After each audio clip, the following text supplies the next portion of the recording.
What's up, everyone? Welcome to MusicBox. For those of you unaware, the MusicBox is the only show on YouTube that wraps up the latest music news of the week so that you, the viewers, know more about music news than your friends and you can rub in their faces. My name, as always, is Brandon King. This is a DC t-shirt and the Return of the Giants hat. For those of you who saw my first ever MusicBox episode, you know that I wore this hat and I decided to bring it back. Let me know if you love the hat or hate the hat. I'm very tired this week, and you probably can't tell because I'm trying to be happy for the show, but I'm very tired, so we have a lot of important music news to get to, so let's get started. The 2013 VMAs are scheduled to broadcast on August 25th, 2013, and we're getting the final words on who will be performing at the ceremony. Macklemore and Ryan Lewis will be performing their new song, Same Love. No word if Mary Lambert has been confirmed to perform with them, sorry.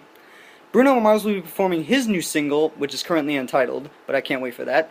Drake will be performing his current single, Started From the Bottom, which will be off his new album, Nothing Was the Same. And Justin Timberlake has been confirmed to perform more than one song, not confirmed what they are, and has also been confirmed to receive the Vanguard Award that was also given to Michael Jackson. They will join Lady Gaga, Miley Cyrus, Robin Thicke, Kanye West, 2 Chainz, and Katy Perry, as well as pre-show performers Austin Mahone and Ariana Grande. What do I think of this? MTV is really handling their performers. They're getting some very logical choices.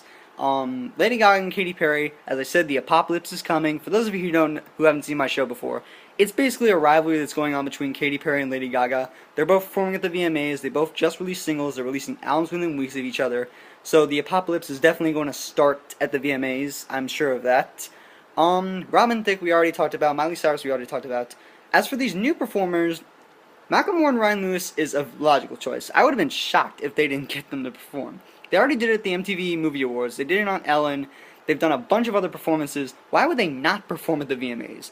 And plus, they had the most nominations tied with Justin Timberlake. Speaking of Justin Timberlake, there's some big news regarding this. There have been rumors. Now, I cannot confirm this. Take this with a grain of salt.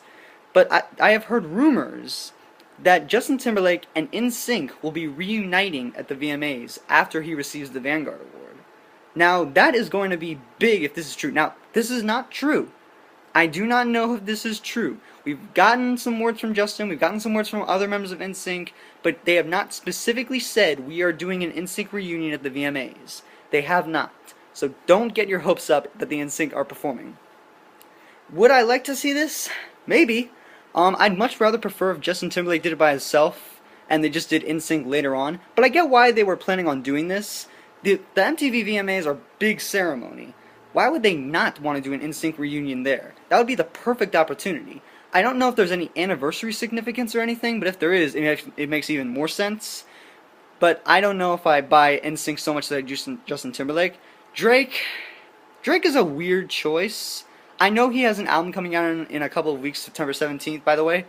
And Started From the Bottom was this huge hit that mainly got big because of all the memes. You can go check them out. There's a bunch of memes about Started From the Bottom. They're hilarious. But I don't know if I want to see Drake. I like Drake, but I don't know if he's fit for this particular ceremony. Like, I know he's nominated for some awards, but I don't know if he's the best choice to perform. And then finally we have Bruno Mars. That's a perfect choice, because he hasn't released a single in a little while. I mean, he did do Treasure. He's getting nominated for a couple of awards, including Video of the Year, by the way. And the problem is, he hasn't said what single he's performing, which kind of bugs me. If I had to take a guess, I'd say one of two. It's either Gorilla, which is this, it's this weird kind of song, you guys probably wouldn't understand it, or the song Natalie, which is like this, like almost sarcastic ballad sort of thing.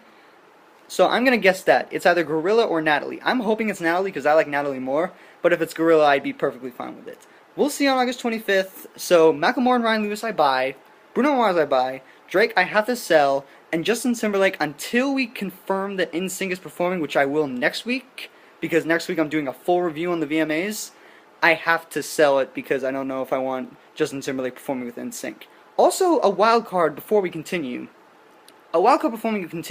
Daft Punk still hasn't confirmed. They have not said whether or not they're performing at the VMAs. This is the worst kept secret in music. They're going to perform. If they don't perform, it's just, they're insane. Why would they cancel the Colbert Report and a bunch of other performances just to perform at an award ceremony that they won't do? Do I still got you guys, or did I just confuse you right there? I'm guessing they will. There's like a 95% chance that they will. I mean, Get Lucky was huge. I know it's not nominated for anything, but they have to do it. It's the worst kept secret. They're going to do it, okay? So basically say right now that Daft Punk is, but don't take my word for it. Go research yourself.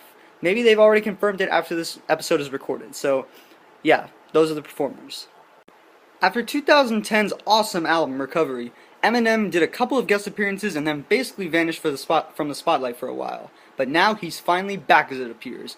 Eminem just released on Wednesday a new track titled Survival, which will be featured on the upcoming Call of Duty Ghosts video game. The song features new Royals vocalist Liz Rodriguez and has been confirmed to finally be featured on his upcoming 7th album. The album still has no release date or title.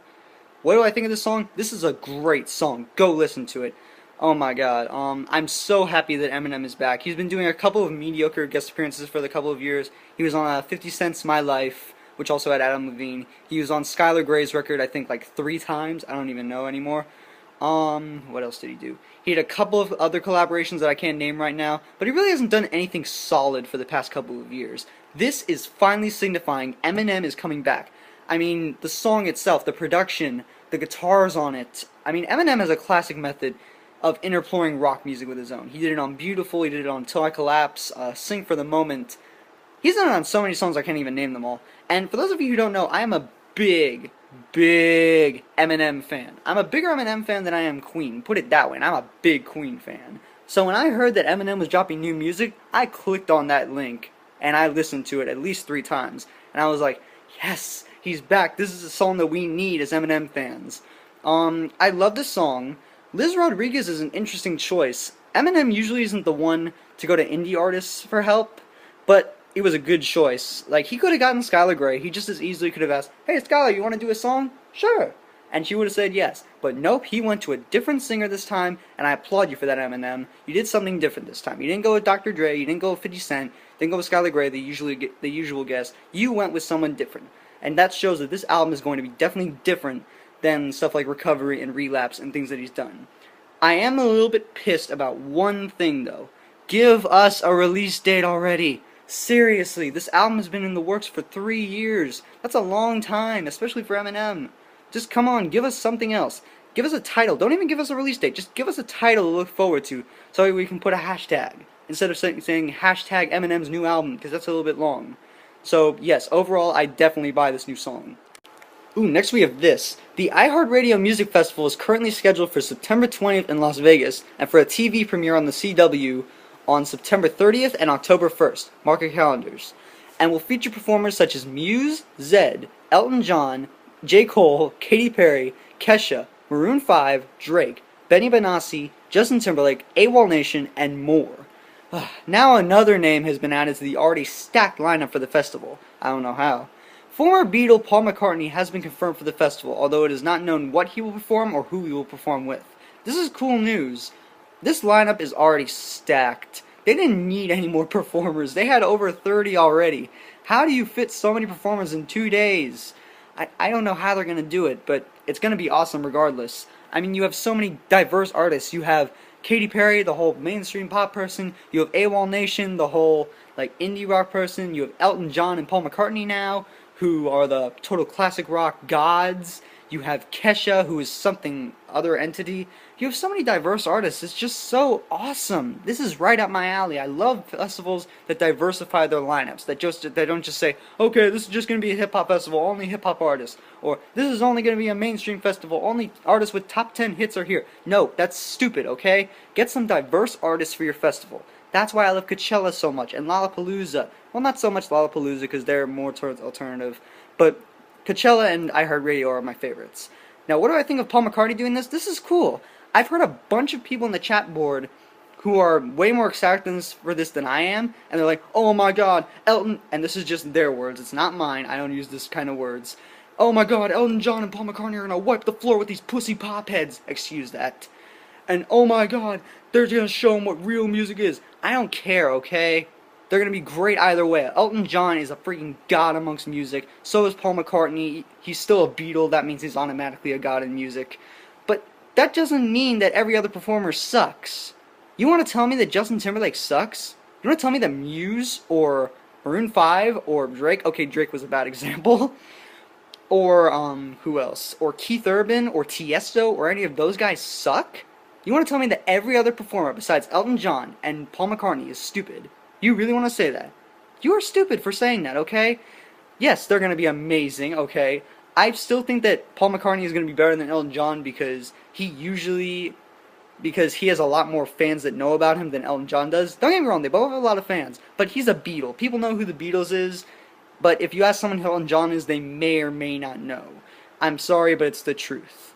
So overall, I'm very excited for this. I don't think that he and Elton John are going to be the only good performers. There's going to be a lot of great performers. So for all of you haters out there who only want McCartney and John to be great, just shut up, okay? They're all going to be great. This festival is going to be massively awesome. I'm going to watch it on TV, even though it's on the CW. But I'm still going to watch it. I love it. Alright, Bon Jovi may be in trouble. While there is no official confirmation from any of the members of the band, RumorFix.com is reporting the guitarist Richie Sambora, a longtime member of the band, may be leaving the band. According to a source that talked to RumorFix, much of the problem is money. Sambora was due to make $2 million per month plus 20% take on the show's profits. Phil X, who replaced Richie for the tour, is reportedly making $10,000 a month. The source went on to say that Sambora was really upset over the latest development and that he was itching to get back on stage. This is a confusing report. I don't know whether to buy this or sell this because I don't really believe RumorFix. Now, whether or not this could be true, I don't want to believe it could be true. I love Bon Jovi. They're one of the most stable bands that came out of the whole 80s period, and they've managed to survive this long with like timeless hits and a really stable lineup generally. Like, generally they have a stable lineup, but sometimes. And Richie Sambora has managed to stay on since the very beginning, so I highly doubt that now he's deciding to leave during the middle of the tour over a little money issues when he's been with the band since the very beginning. I kind of find that hard to believe. Now, this is taken with a grain of salt. This has not been confirmed by any of the members of the band. Sambora, John Bon Jovi, any of the members of the band have confirmed this. None. So we can't take this as true. But do I buy this? No. Even if it's true, I don't buy this. If it's true, I sell it, and if it's false, I sell it. I don't want Sambora to leave. I want Bon Jovi to continue, keep moving on, and live on a prayer. Stupid puns. Alright, Ellie Goulding, the singer behind such hits as Anything Could Happen, Hanging On, and of course her super hit Lights, is re-releasing her latest EP, Halcyon, on August 27th. The re-release, titled Halcyon Days, will feature the original album plus 7 new tracks, including her latest single, Burn.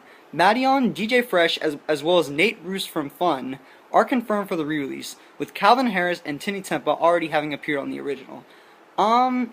I don't know whether to buy or sell this news. I love Ellie Goulding. I know some people will hate on her because she sings super high and she's all and she has electronic and folk combining. Like, people will say, "What? You can't combine folk with electronic music? That's just stupid. Why would you do that?" You know what else people said that about? Rap music and rock music. And look how that turned out. Awesome. Now, I'm not going to say that folk and electronic should mingle together always. Ellie Goulding made it work. But what do I think about Halcyon Days? I would have much rather her preferred to release the new tracks as a separate EP, because with Halcyon already doing so well, like, if you don't know, Halcyon's doing very well for itself, I would have much preferred this to be an EP, so that way that could have a separate success. And because if you have a bad song on the new re-release, it's going to carry over to the rest of Halcyon. I can't even say it.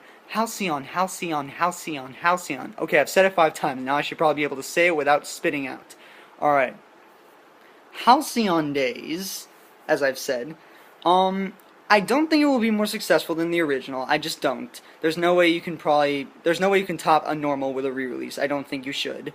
And I do think that she should have released these new tracks as a separate EP. That way, the new songs do not counteract to the original. So if you have a bad song on that, then it won't carry over to Halcyon. Because if you have a bad song, people will be like, "Ugh, I don't like this album."